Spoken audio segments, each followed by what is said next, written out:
Hi guys, my name is Mark and today I will review the Lamzu Atlantis for you. Let's go. I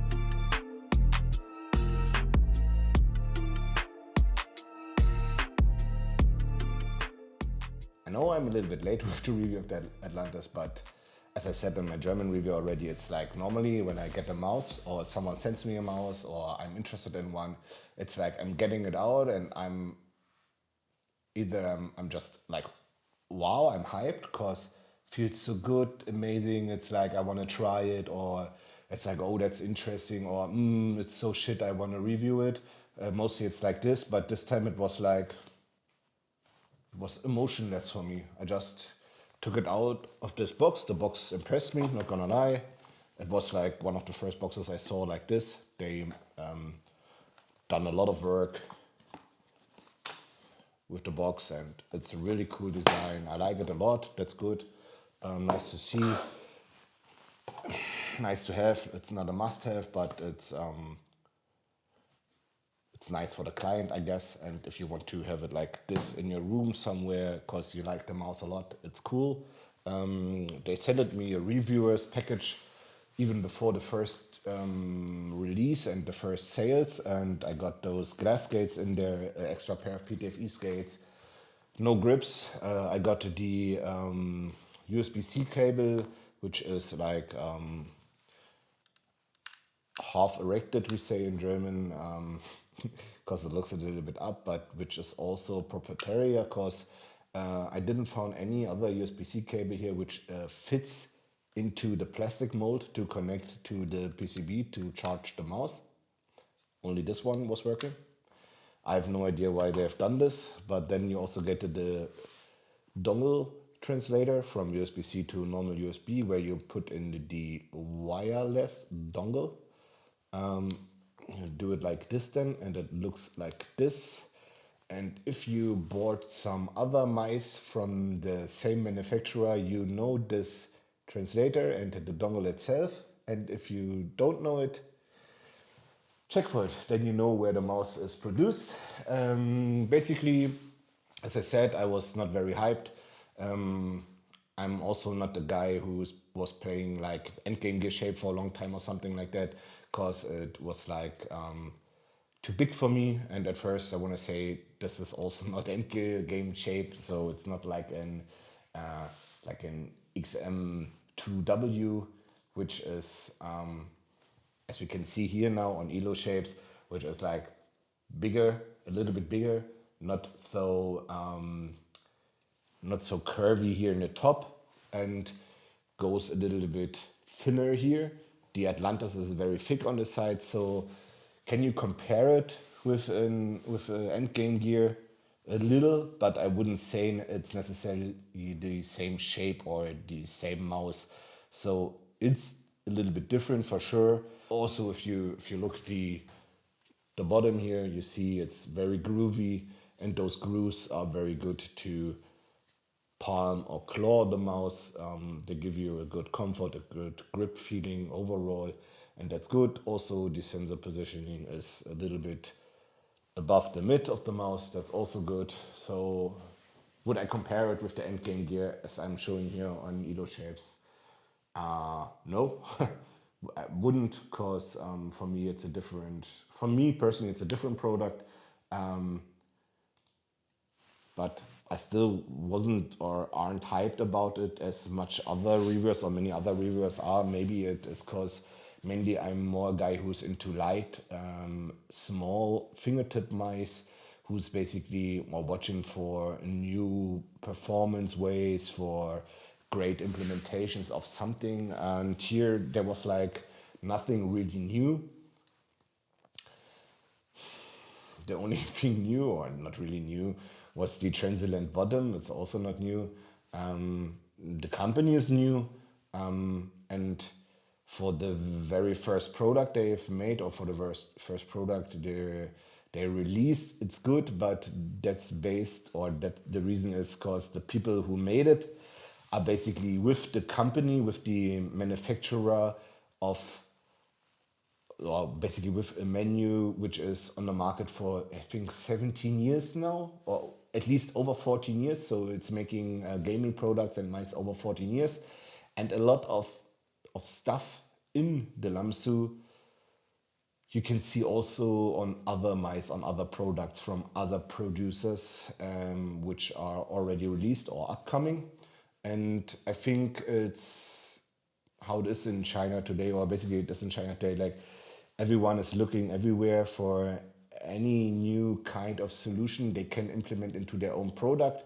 Wouldn't say Lamsu copied something, but they found a clever way to adapt to the market and to the competition. And that's why a lot of people, I think, also like the mouse because it solved a lot of problems. One big problem was finding a big mouse for palm and claw grippers with a good size, without holes, and with a weight below 60 gram, also with a 3395 sensor and a good click feeling and overall build quality. If you compare this, for example, with a new Glorious, these ones are by far better in build quality than Glorious, for example, because no squeezing, no creaking, no flexing.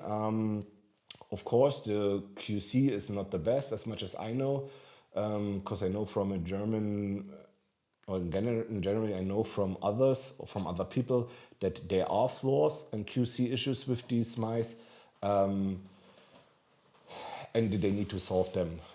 As much as I know, they already sold a lot of them, also in different colors, different coatings, and there's the mini coming up, and that's good. Everything good with this. I'm totally fine with it. I'm fine with the quality. I'm fine with the clicks. I show you how the clicks sound now. That's like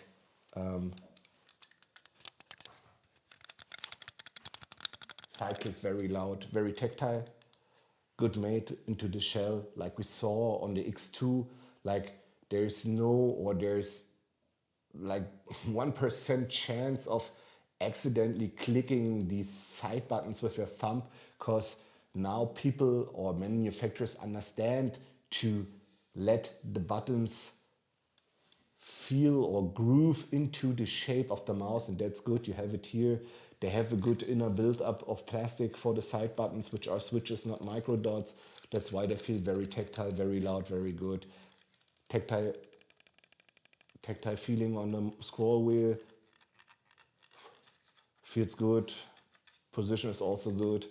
The build-up of the clicks is good.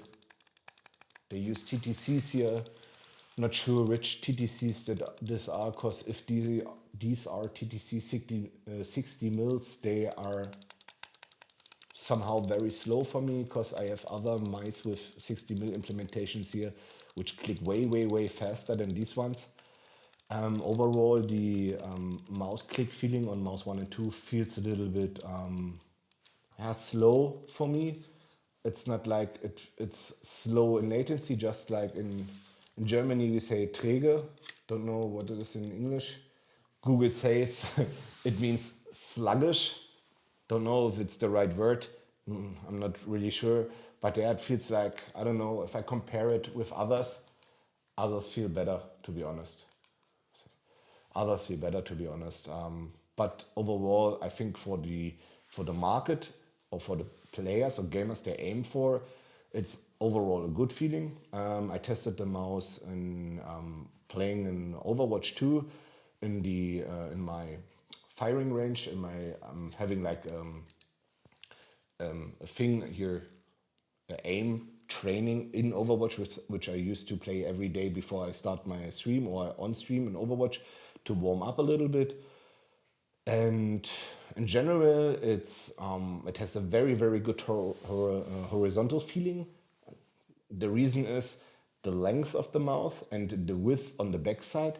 This is basically made like an A shape, and A shapes, so shapes which are thick on the bottom and get thin on top, basically always favor your aim in terms of how can I say, a decent pointability on a flick, and give you also a good feeling on horizontal movement. The only better horizontal movement feeling is by having a straight shape, so a parallel shape.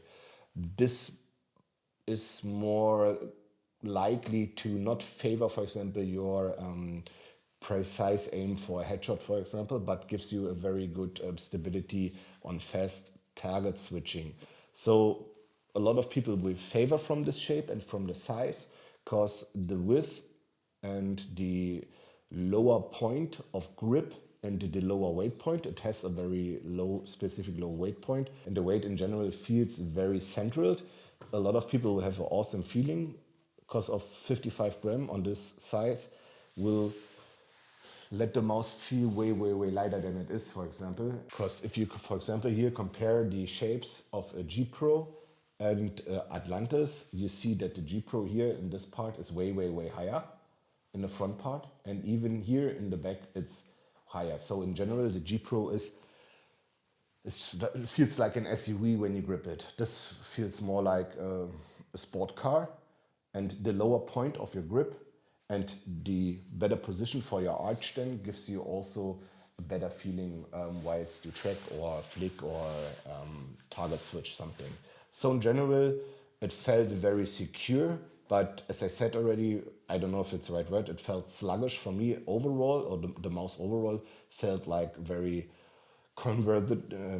Yeah, it feels like just slow. I think, yeah, the basic feeling was like it's too slow. It's not behind, so it's not like aiming after you, or it's just like the overall performance feels too slow for me. Maybe because the mouse is, or the width of the mouse is too width for me. But for people who have smaller hands, I have like 19.5 centimeter to 11. For people with smaller hands, I think it gets even more complicated to get a very great feeling, to be honest.